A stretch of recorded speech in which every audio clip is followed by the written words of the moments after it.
तो बिल्कुल आपने सही देखा है। ये जो वीडियो है आप लोग का बिल्कुल ओरिजिनल क्वेश्चन है, जो कि आप लोग के एग्ज़ाम में आए हुए क्वेश्चन है। 2023 के एग्ज़ाम में ये क्वेश्चन आया है और हम आप लोग को ये बता देते हैं कि 2025 के एग्ज़ाम में इससे बहुत सारे सवाल आने वाले हैं। तो आप लोग इसको अच्छे से याद करके चल जाइएगा। चलिए हम लोग स्टार्ट करते हैं एक-एक क्वेश्चन। अगर आप लोग को आंसर पता है तो आप लोग आंसर भी बताते चलिएगा कमेंट में, ठीक है? चलिए स्टार्ट करते हैं। सबसे पहला क्वेश्चन यहाँ पे देखेंगे कि 19वीं सदी के दौरान जो है कौन-सी ऐसी ताकत बनकर उभरी, है ना? जिसमें यूरोप के राजनीतिक और मानसिक जगत में भारी परिवर्तन ला दिया। तो यहाँ पे उदारवाद होगा या साम्यवाद होगा या राष्ट्रवाद होगा या निरंकुशवाद होगा। तो इसका क्या आंसर होगा? इसका आंसर हो जाएगा क्या? राष्ट्रवाद, क्योंकि राष्ट्रवाद ही आया था जिसके कारण जो है यहाँ पे मानसिक और राजनीतिक जगत में जो है परिवर्तन आया था। नेक्स्ट क्वेश्चन अगर आप लोग यहाँ पे देखेंगे तो ये क्वेश्चन है आप लोग का इंपॉर्टेंट है। बोला जा रहा है कि फ्रांस में प्रथम विद्रोह कब हुआ था? तो सबसे पहले जो विद्रोह हुआ था वो कब हुआ था? 1830 में हुआ था, जुलाई 1830 में हुआ था। इसको याद कर लीजिएगा, ठीक है? नेक्स्ट क्वेश्चन अगर आप लोग यहाँ पे देखेंगे तो यहाँ पे जो क्वेश्चन कहा जा रहा है, यहाँ पे क्या कहा जा रहा है कि अगर आप देखेंगे तो यहाँ पे 1804 में जो है नागरिक संहिता, जिसे आमतौर पे जो है नेपोलियन की संहिता के नाम से जाया जाता है। देखिए नेपोलियन जो बोनापार्ट है ना, उन्होंने बहुत सारे काम किए थे, ठीक है, फ्रांस के लिए। तो यहाँ पे अगर आप देखेंगे तो फ्रांस में जो है सुधार के लिए उन्होंने क्या-क्या कदम उठाए वो आप लोग को बताना है। तो देखिए आप लोग एक ट्रिक बता रहे हैं, एसएसटी का खास करके जो पेपर होता है ना, वो भी जैक बोर्ड का, इसमें जितने भी क्वेश्चन ऐसे आते हैं एमसीक्यू वाले, जिसमें आपको ऑप्शन में दिखेगा क्या? इनमें से सभी। क्या दिखेगा? इनमें से सभी। तो इसका जो आंसर होता है ना वो इनमें से सभी होता है, यानी कि इसका भी जो आपका आंसर होगा आपका ऑप्शन में यहाँ पे क्या होगा? डी, क्योंकि उन्होंने ये सारे जो सुधार जो है वो किए थे। आप लोग एक बार पढ़ लीजिएगा, ठीक है? आपको पता चल जाएगा। तो इसका आंसर ऑप्शन में डी हो जाएगा, ठीक है? एक आपको एक ट्रिक बता रहे हैं, ठीक है? नेक्स्ट क्वेश्चन यहाँ पे देखेंगे तो कहा जा रहा है क्या हमारा कि 1917 में जो गांधी जी ने जो खेरा, जो खेरा जिले में जो हुआ था, तो ये खेरा कहाँ पे पड़ता है? इसका जो है राज्य, ये किस राज्य में स्थित है? तो खेरा तो आप लोगों को पता है कि ये गुजरात में स्थित है। कहाँ पे? गुजरात में। अच्छा हमें ये बताएंगे कि बिहार में जो उन्होंने कौन सा आंदोलन गांधी जी ने किया था वो किस क्षेत्र में किया था, वो आप लोग को बताना है, ठीक है? कमेंट में बताइएगा आप लोग, है ना? नेक्स्ट क्वेश्चन यहाँ पे देखेंगे तो कहा जा रहा है यहाँ पे कि साइमन कमीशन भारत क्यों लौटा था? तो उन्होंने वो संविधान को बनाने के लिए, संविधान सुधार करने के लिए, संविधान को पढ़ने के लिए, आप जो भी बोल सकते हैं। तो आपका संविधान जहाँ दिख रहा है आपका ऑप्शन में सी टिक हो जाएगा, ठीक है? क्योंकि संविधान के ही लिए तो आया था यहाँ पे, है ना? और साइमन को भी का नारा लगा था, क्यों? क्योंकि उसमें कोई भी देखते कि जो है भारत के लोग नहीं थे, ठीक है? नेक्स्ट क्वेश्चन यहाँ पे देखेंगे तो कहा जा रहा है क्या कि 1840 के दशक के जो मध्य में जो यहाँ पे आयरलैंड है, आपको पता है आयरलैंड में जो अकाल आया था, बीमारी ना, तो एक कुछ बीमारी फैल गया था आयरलैंड में, है ना? जिससे बहुत सारे लोग जो है मतलब फसल खराब होते। कौन सा फसल खराब होता है ये आपको बताना है। और इसमें बहुत सारे लोग भूखमरी, मतलब भूख से मर गए थे, ठीक है?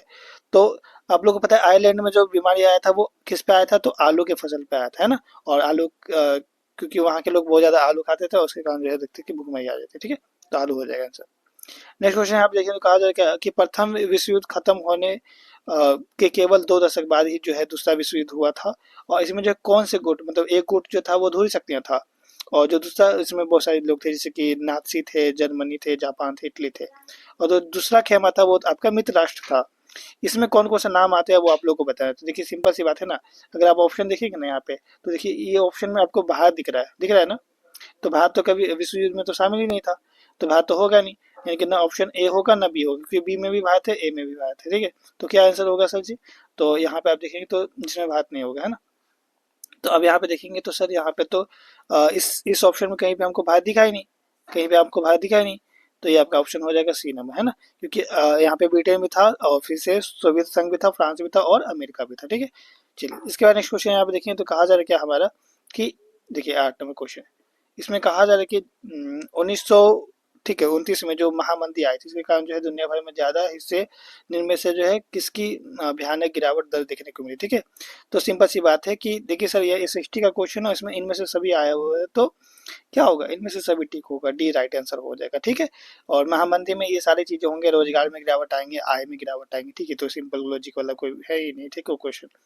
नेक्स्ट क्वेश्चन यहाँ पे देखिए तो कहा जाए कि बुनकरों को जो है कच्ची कपास की समस्या का सामना क्यों करना पड़ा? देखिए कच्ची कपास की समस्या का सामना क्यों करना पड़ा? क्योंकि कच्ची कपास के निर्यात में क्या हो गई थी? वृद्धि हो गई थी। ये आपका आंसर हो जाएगा, ठीक है? इसको याद कर लीजिए, काफी इंपॉर्टेंट क्वेश्चन है। नेक्स्ट क्वेश्चन अगर आप देखेंगे यहाँ पे तो कहा क्या जा रहा है यहाँ पे कि 19वीं शताब्दी के ठीक है दौरान जो सर्वाधिक गतिशील जो उद्योग थे उनमें से कौन से थे? तो आप लोग को पता होगा यहाँ पे शायद मेरे ख्याल से कपास और धातु हो जाएगा, ठीक है? ऑप्शन यहाँ पे सी हो जाएगा, क्योंकि चीनी था नहीं, है ना, चीनी नहीं था, ठीक है। तो कपास और धातु हो जाएगा, ठीक है। चलिए नेक्स्ट क्वेश्चन यहाँ पे देखा है तो कहा जा रहा है क्या, सबसे इंपॉर्टेंट क्वेश्चन है, मोस्ट इंपॉर्टेंट क्वेश्चन कई बार एग्जाम में आएगा, ठीक है। इस बार भी एग्जाम में आएगा ये क्वेश्चन। मुद्रण तकनीक सबसे पहले जो है कहाँ पे विकसित हुआ था, तो आप लोगों को पता होगा चीन में हुआ था। कहाँ पे हुआ था, चीन में हुआ था। ऑप्शन यहाँ पे बी टिक हो जाएगा। कि निम्न जातीय आंदोलन में से जो है मराठी प्रणेता कौन थे, ठीक है, जिन्होंने अपनी पुस्तक जो है गुलामगिरी में जो है जाति प्रथा का जो है अत्याचार पर लिखा था। तो इसको लिखने वाले कौन है, तो ज्योतिबा फूले थे। ऑप्शन यहाँ पे क्या हो जाएगा, ये हो जाएगा, ठीक है। इसका नेक्स्ट क्वेश्चन अगर आप लोग देखेंगे यहाँ पे, तो समाप्यता के आधार पे, समाप्यता मतलब समाप्त होने वाला, तो एक नवीकरणीय होता है, एक अनवीकरणीय होता है। तो ऑप्शन यहाँ पे क्या हो जाएगा, बी ठीक हो जाएगा, नवीकरणीय और नवीकरणीय संसाधन होता है।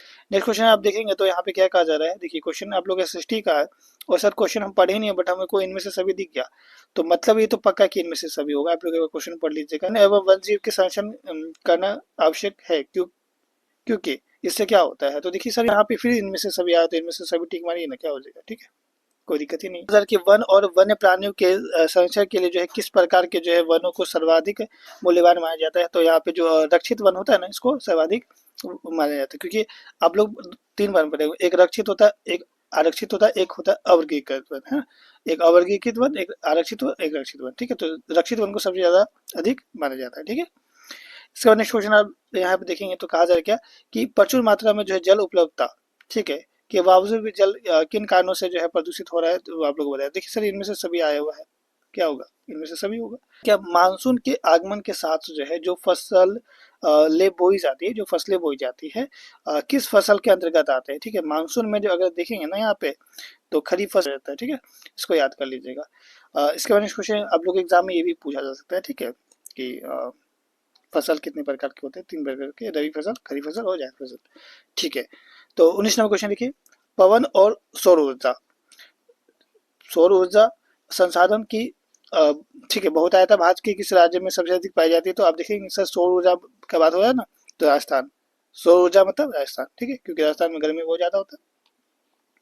नेक्स्ट क्वेश्चन आप देखेंगे तो सर यहाँ पे क्वेश्चन पढ़े नहीं, बट हमें क्या दिख गया, इनमें से सभी दिख गया, तो हम तो ये श्योर है कि इनमें से सभी ही आंसर होगा, ठीक है। एक बार आप लोग पढ़ लीजिएगा, ठीक है, इतना भी हड़बड़ी नहीं है, बट हम समय को बर्बाद नहीं करते हुए आप लोग को बिल्कुल, है ना, ठीक से समझा दे रहे कि एग्जाम ऐसे आप अटेम्प्ट करिएगा। नेक्स्ट क्वेश्चन आप देखेंगे तो औद्योगिक विकास की रीढ़ के रूप में जो है किस खनिज को मतलब माना जाता है, तो आप देखिए तो चूंकि रीढ़ माना जा रहा है, रीढ़ मतलब क्या है कि मतलब देखिए सिंपल सी बात है कि जैसे लोहा है ना, तो लोहा से हम लोग क्या करते हैं, लोहा का बहुत सारी चीजें बनाई जाती है, प्लस लोहा से जो है मशीन भी बनाई जाती है, तो लोहा को रीढ़ माना जाएगा, तो ऑप्शन बी हो जाएगा। नेक्स्ट क्वेश्चन अगर आप लोग देखेंगे तो यहाँ पे कहा जा रहा है क्या, कि ठीक है, क्वेश्चन आप लोग का कहा जाए निम्नलिखित में जो है किस प्रकार की खनिज का प्रयोग जो है आणविक ऊर्जा के उत्पादन में किया जाता है, तो मेरे ख्याल से जो है यहाँ पे ठीक है, आपका यहाँ पे क्या हो जाएगा, यूरेनियम और थोरियम हो जाएगा मेरे ख्याल से, एक बार चेक कर लीजिएगा आप लोग, ठीक है, इसका आंसर है ना, हाँ वन ही होगा, ठीक है। चलिए नेक्स्ट क्वेश्चन आप लोग देखेंगे यहाँ पे,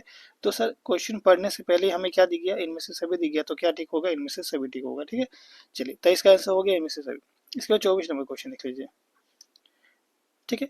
24 नंबर क्या कहा जा रहा है यहाँ पे, तो देखिए यहाँ पे बेल्जियम में अल्पसंख्यक जो है किस भाषा को बोलते थे, तो ठीक है, और जो कि ज्यादा समृद्ध और ताकतवर है, ठीक है।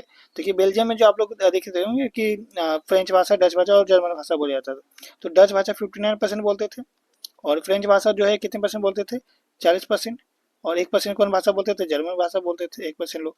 तो सबसे ज्यादा देखा जाए तो यहाँ पे डच भाषा थे, लेकिन ज्यादा समृद्ध कौन थे, जो फ्रेंच भाषा वाला था, तो यहाँ क्या हो जाएगा, ठीक, फ्रेंच भाषा हो जाएगा, ठीक है। चलिए इसका नेक्स्ट क्वेश्चन आप लोग देखेंगे, यहाँ पे कहा जा रहा है क्या, कि सर इनमें से सभी आया हुआ है, तो क्या हो जाएगा, इनमें से सभी ठीक हो जाएगा, चलिए कोई बात ही नहीं है, ठीक है। नेक्स्ट क्वेश्चन देखिए तो यहाँ पे 26 नंबर क्या कहा जा रहा है, कि निम्नलिखित में से जो है कौन कार्यपालिका और विधायिका द्वारा जो है बनाए गए कानून पर अंकुश रखता है, तो देखिए सिंपल सी बात है कि जो कार्यपालिका और विधायिका, क्योंकि आप लोगों को पता होगा कि सत्ता का जो है क्षेत्रीय वितरण कितने भागों में, 3 भागों में, कार्यपालिका, विधायिका और न्यायपालिका, ठीक है, और उद्घाटन वितरण जो है कितने भागों में, आप लोग कमेंट में बताइए, ठीक है। तो यहाँ पे हम देखें तो यहाँ पे जो कार्यपालिका और विधायिका कोई भी कुछ भी होता है, ठीक है, तो उसका कंट्रोल कौन करता है, न्यायपालिका करता है, ऑप्शन सी ठीक हो जाएगा, ठीक है। चलिए इसके बाद नेक्स्ट क्वेश्चन देखिए तो कहा जा रहा है क्या हमारा, कि हाँ ठीक है, यहाँ पे कहा जा रहा है कि पाखरन जहां भारत में 1998 में ठीक है अपने परमाणु परीक्षण किए वह भारत के किस राज्य में आते हैं? तो अब देखेंगे तो यहाँ पे जो परमाणु का जो परीक्षण किया गया था ना, वो सबसे पहले कहाँ किया गया था पता है? वो गुजरात में किया गया था, गुजरात नहीं सॉरी राजस्थान में किया गया था, है ना? हाँ, राजस्थान में किया गया था, ठीक है। तो आपका ऑप्शन ए करेक्ट हो जाएगा। ये काफी इंपोर्टेंट क्वेश्चन आप लोग को बता दें, ठीक है। यहाँ पे कहा जाए कि सामाजिक विभाजन जो है अधिकांशतः जो आधारित होता है किस पर? तो जन्म पर आधारित होता है, इसको याद कर लीजिएगा, काफी इंपोर्टेंट क्वेश्चन है। सांप्रदायिकता, देखिए तो सांप्रदायिकता राजनीति जो है सोच वाले जो है आधारित होते हैं किस कि धर्म की सामाजिक समुदाय का निर्माण करता है और इस सामान्य, ठीक है, इस मान्यता के अनुकूल सोचना क्या कहलाता है? तो देखिए सांप्रदायिकता आया ना राजनीति, तो सांप्रदायिकता ही हो जाएगा, ठीक है ना। सांप्रदायिक मतलब सांप्रदायिकता सेम सेम जैसा है, ठीक है।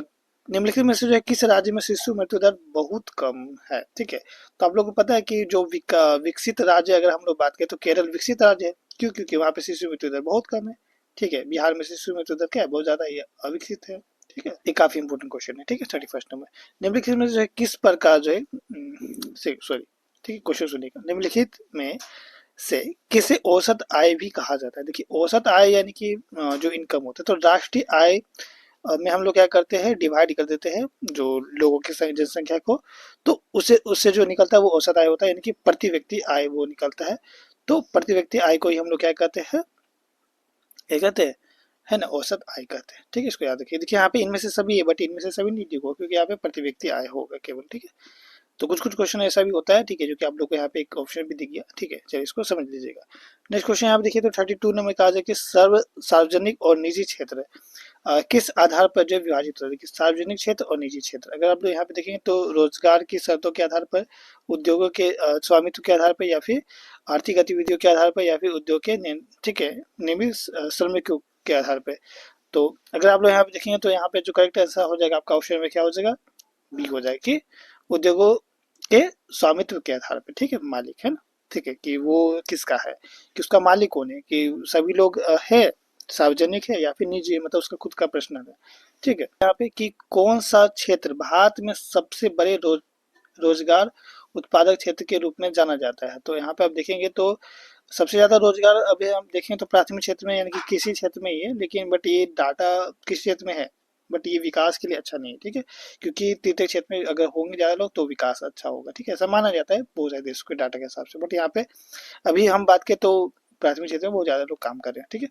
निम्न में से कौन मध्यवर्ती भूमिका प्रदान करके आवश्यकताओं के दोहरे संयोग की जरूरत को खत्म करता है? देखिए जो दोहरा संयोग होता है ना, दोहरा संयोग मतलब दोनों का वो होना चाहिए। जैसे कि मान लीजिए हमको आम लेना है तो उसको इमली लेना होगा, मतलब मेरे पास इमली होगा तो हम उसको देंगे और बदले में आम लेंगे, तो दोनों के पास होना चाहिए। इस चीज को खत्म कौन करता है? तो पैसा, बस पैसा दो ना, है ना, तुमको आम चाहिए या उसको क्या चाहिए उससे कोई मतलब नहीं, बस पैसा दो तुम उससे ले लो, ठीक है। तो मुद्रण है, मुद्रा है, ठीक है, मुद्रा नहीं मुद्रा। चलिए नेक्स्ट क्वेश्चन देखिए तो 35 में कहा जा रहा है क्या हमारा, अरे सर इनमें से सभी आया हुआ है, पढ़ना क्या है question sir, tick my right, इनमें से सभी, ठीक है।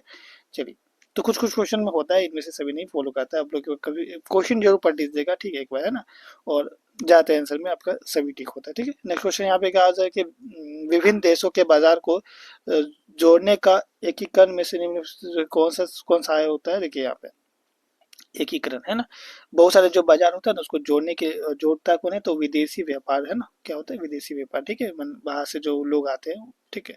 ये काफी इंपॉर्टेंट क्वेश्चन है। नेक्स्ट क्वेश्चन यहाँ पे देखेंगे तो इनमें से सर सभी आया हो तो इनमें से सभी हो जाएगा, ठीक है। हाँ 37 का इनमें से सभी। संविधान में संशोधन करके लोकतांत्रिक शासन व्यवस्था के तीसरे स्तर, मतलब आप लोग से एग्जाम में पूछा जाता है कि संविधान में जो है संशोधन क्या हुआ, कब हुआ था लास्ट में?